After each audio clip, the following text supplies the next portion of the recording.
racing, palm sweating, difficulty breathing, chest pains, a feeling of losing control and being out of reality. You might think you're having a heart attack, but no, you're actually probably having an anxiety attack. Over 40 million Americans, according to the American Medical Association, suffer from panic and anxiety disorder. And I know this disorder all too well because I'm one of those 40 million that suffer from this disease. Today I'm going to talk to you a little bit about the causes of panic disorder, the ways that we can treat panic disorder, and ways that you can help someone who is suffering from a panic attack. First, I'll give you a little bit of background about myself. Since being diagnosed in 2001, I have started a support group called the Upstate Panic and Anxiety Disorder Support Group.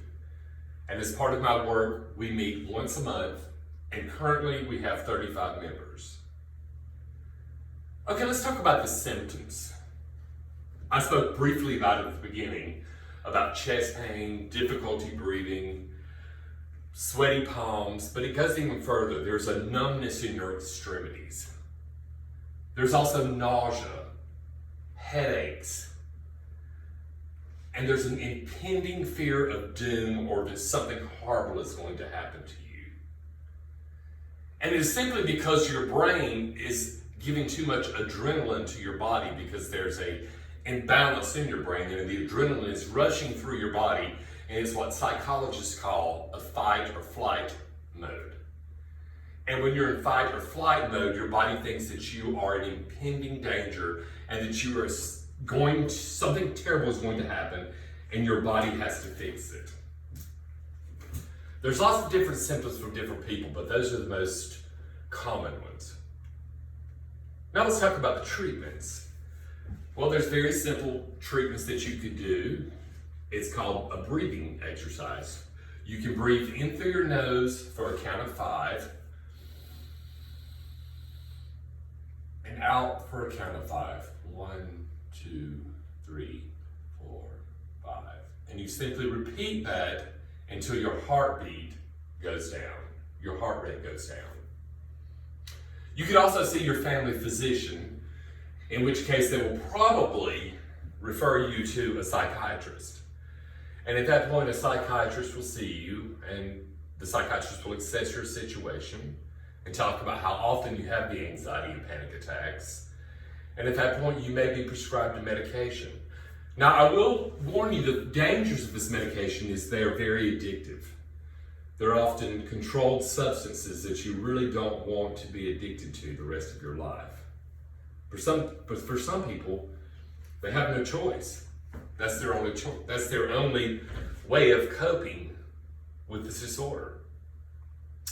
Now let's talk about what you could do for someone. And we practice this very much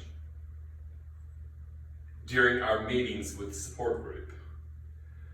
What you can do if you're with someone who's having an anxiety attack, the first thing you need to do is not panic yourself. You need to stay completely calm with the person.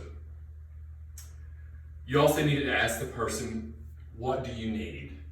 Can I get you water? Do you need air? What have you? Also, remember to speak to this person in a loving tone. Don't let any panic come through your voice or anger. Speak to them in a very loving tone. Also, you can do the breathing exercise with them if you're familiar with that, and you can practice that.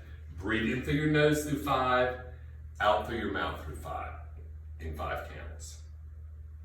And one of the main things you can do is validate them. Don't make them feel guilty for having a panic attack. Validate them and let them know that it's okay. Because this is a disorder that is connected to the brain, where the brain is not functioning properly. So please remember that and be loving, kind, and gentle with the person. If you do these things, more than likely it will pass. It could be 3 minutes, it could be 15 minutes.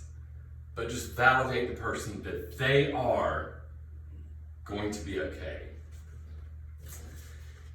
In conclusion, we talked about a lot about the symptoms, which vary from racing heart to sweating and nausea.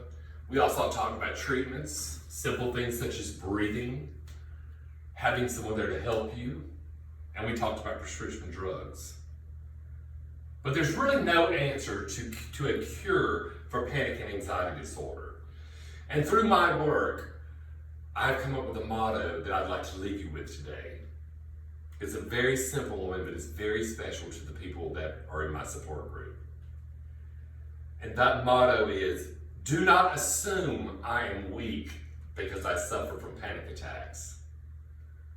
You will never know the strength it takes to face the world every day.